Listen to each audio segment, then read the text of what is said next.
चुमाने वाली की घर खड़ी चुमाने वाली भाभी की घर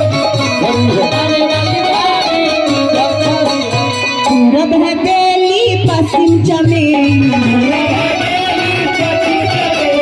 पूरब है बेली पश्चिम चमेली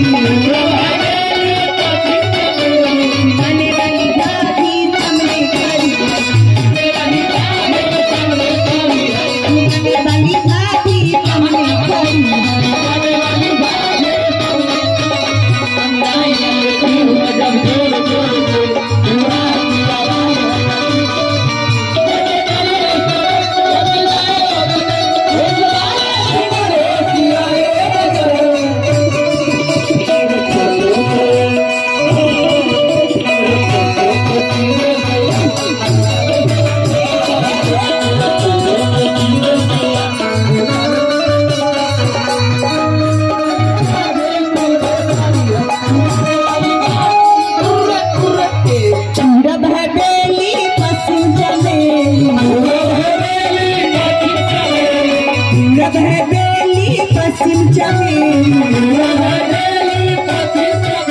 चुमाने वाली चाची की घर खड़ी चुमाने वाली चाची चाची की घर खड़ी पूरब है बेली पश्चिम चमेली चुमाने वाली चाची सामने खड़ी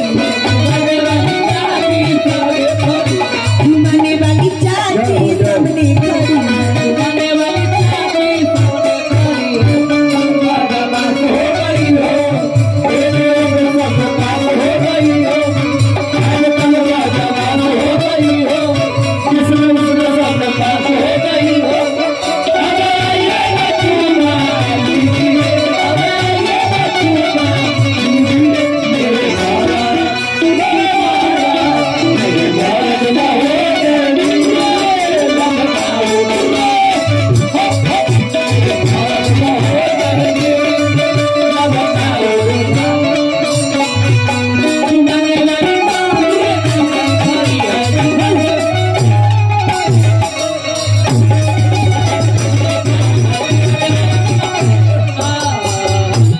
सुबह बोलू आमा सुबह बोलू पापा सुबह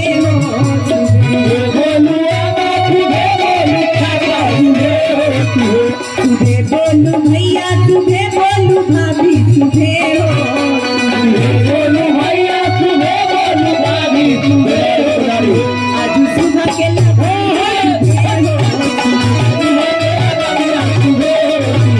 आज सुबह के लगनिया